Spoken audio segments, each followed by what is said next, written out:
Hey everybody, it's Jason Blaha here. You guys know what time it is. Time to talk about current events in the online fitness community. And for those of you who say, Jason, I don't like these kind of videos, you saw the title of the video when you clicked on it.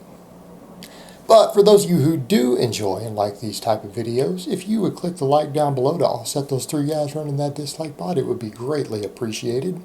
So, I became aware of a video that OmarIsuf did, the shaman philosopher of YouTube fitness, where he demonstrates and discusses what he is now going to do for his back fitness. And I think he's been listening to Jeff Nichols a little bit here. So let me go ahead and put on my +5, have speechcraft, and let's talk about this. Now, this is one of those things where I kind of look at Omar and I just kind of have to shake my head. Omar gets some stuff right, and he does get some stuff actually right in the video itself. But his actual back training, not really that good. And to be honest, for Omar's strength levels, his back isn't particularly wide. You know, that's one of the things that he pointed out. He's like, I've got a really wide back. I've got a lot of results from doing this. Now I need to work on thickness. But it's like, all things considered, his back isn't as wide as it could be.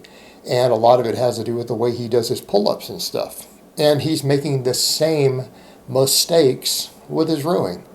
He is making the same mistakes with his rowing and vertical pulls, as he puts them. So let's talk about that a little bit. And I don't want people to think that I'm saying smaller movements aren't useful. I don't want people to think that I'm disagreeing with his other points, because he kind of made the point that as we get through different points as lifters, the amount of specificity that we need versus exercise variation changes dramatically. And it's a sliding scale. So I don't want people to look at it as here's a clear-cut line of novice, intermediate, advanced, and so on, because it isn't a clear-cut, dry thing. It's a spectrum, right? It's a spectrum. And a lot of you guys on the spectrum actually struggle to understand that because you want everything put into specific categories, but it is a spectrum. And here's what I mean. It flows through those. And at different points in that continuum, what happens? You need more and more exercise variation. And here's where it starts. At the beginning, the overwhelming majority of novice lifters would do best to literally focus on exclusively classical lifts. And I mean exclusively. There's probably no real reason other than you just want to do it. Sometimes we program those things just because people want to do them. There's almost no reason to do anything but the classic lifts for a novice lifter. And what I mean is I could literally take the novice lifter and have them squat, bench, deadlift, or close variations of them. I mean, we could do a sumo deadlift instead of conventional, that'd be fine. We could do a box squat instead of a squat, that'd be fine. The squat, bench, deadlift, no overhead press. I could even, for some of them, hell, I could pull that out and put an incline bench in, depending on the person. Chin-ups, some rows. You know, those 6 things. That's all they really need. And if they focused exclusively on those, they'll make the best gains. And the reason is because they're being consistent. They're picking lifts that work most of the muscles in the body. Every lift hits an enormous amount of muscles. They are all able to be loaded very heavily and with very heavy weight. And because you're focusing on a small number of lifts, all your adaptation is going into learning those lifts. You're practicing them over and over and over. So you get good at them. And as you get good at them, the progressive overload goes up easier, which again makes you grow faster. You get bigger and stronger quicker. More advanced lifters have different needs. What we start finding is we get more and more advanced. And that means, and I'm talking about a late novice is not the same as an early novice. An early intermediate is not the same as a late intermediate. Right? It's a spectrum. And in which case we benefit more and more from exercise variation. Specificity becomes less important. We don't have to specify and practice our classic lifts as much. I mean, look, when you've been squatting for 5 years, you pretty well know how to squat. If you've been benching for 5 years, you pretty well know how to bench press. You don't have to practice it for 15 sets every week anymore. You just don't. It's not necessary. But you need to build all the support musculature around it. You need to build all the joint angles. You need to build all your weak links. So you need more and more exercise variation. So it might start with the novice lifter at 100%. 100% specificity of training. And then a more advanced lifter, an advanced lifter might only do 20% specificity, and 80% of everything else based around just general exercises to build up all their various muscles. Okay? That's how it works. So that's your two ends of the spectrum, and everyone is somewhere in between on that scale. And it shifts over time. So I'll agree with him on that. But the point we come to, Omar is doing a bunch of partial fluff and pump stuff. If you watch the videos, all his stuff, it's just, oh, here's my rows, right? It's like, it's all this total bro goofy nonsense. And Omar knows, based upon all the data, that full range of motion is the majority of the time. So we have to point that out too. You know, you can't just use these rules to say longer range of motion always produces more growth, right? Well, you can't say that because that's not universally true. But we can say, as a general rule, fuller range of motion generally has more hypertrophic potential, with exceptions. And we can go through some of those exceptions, but we don't need to. There are exceptions to that. It generally has more potential for hypertrophy. Not that you're even guaranteed to get more. And that's a point that needs to be made. It just generally has more potential. And not all the time, most of the time.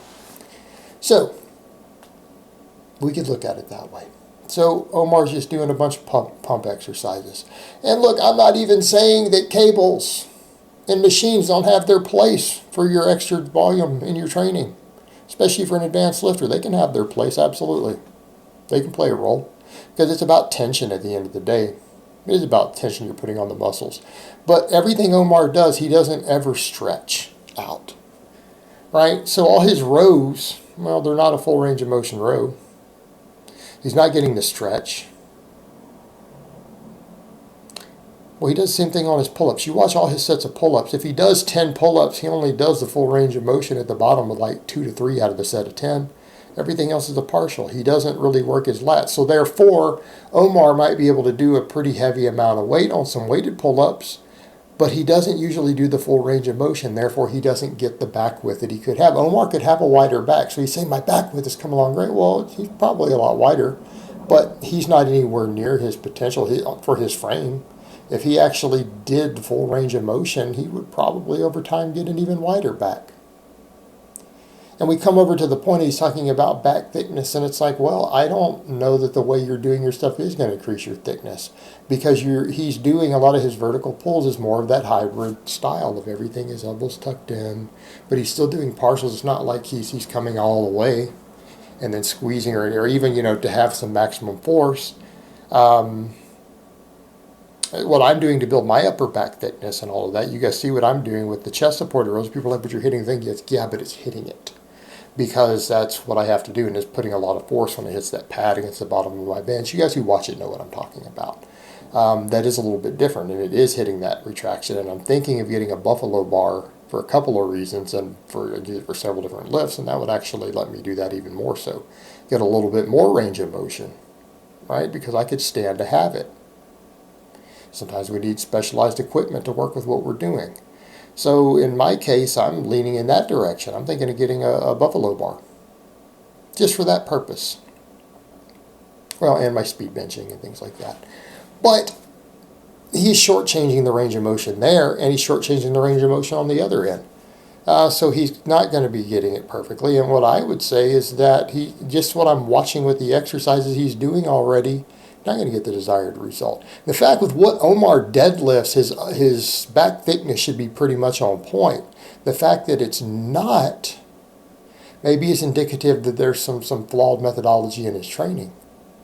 And he's kind of going over to the point of, instead of saying, okay, well, what parts of the range of motion really will do this? It's just like, let me just do a bunch of pump work, just throw a bunch of mindless volume at it. And that is what he's doing. Instead of focused volume and specialized volume and specific volume, he's just going to throw a random volume. And I can tell you right now, lower on the chest, elbows tucked in, rowing, where you're skipping both the top and the bottom of the range of motion and just doing the middle, just for a bunch of high volume, it's not going to give him the desired result. He might get some inflammation in his back. He might get some extra water retention, some transient storage factors, but is it really going to give him true hypertrophy and thickness more than what he's already developed from all this heavy deadlifting? I doubt it.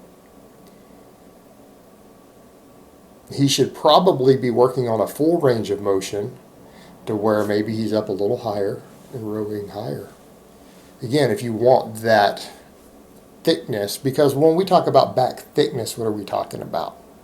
I've done several videos on this in the last week covering other people's stuff. It's a big topic again. Talking about rear delts, we're talking about mid traps, talking about rhomboids. All right, this is what we're talking about.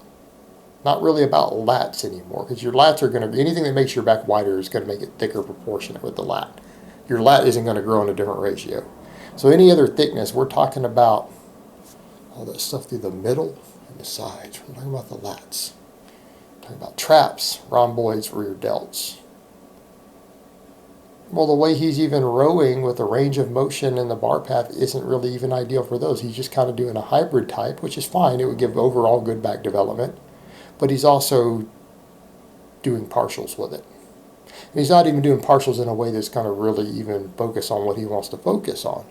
So my point here is it looks like Omar is just kind of going right back, just pure bro, claiming to be science, but he's hanging out with the, what did I term them the other day from their podcast? I think I put it up on my Facebook. I called them the Soy Boy Yaya Sisterhood of the evidence-based fitness world. That's what their little round table is. And he's hanging out with them, and they're getting so caught up in Tad Broenfeld's volume stuff that they're just going full bro again, instead of going with conventional wisdom and what we already know about the human body. And just like with the arm stuff that didn't work for Omar, or with strap-on when he did it together with him, just like that didn't work for them, this isn't going to work for his back. He needs to change his approach. Just my opinion on it. Take it for what it's worth. All right, guys, but that's really all I have to say on that today. I hope it's been informative, and I will talk to you guys next time.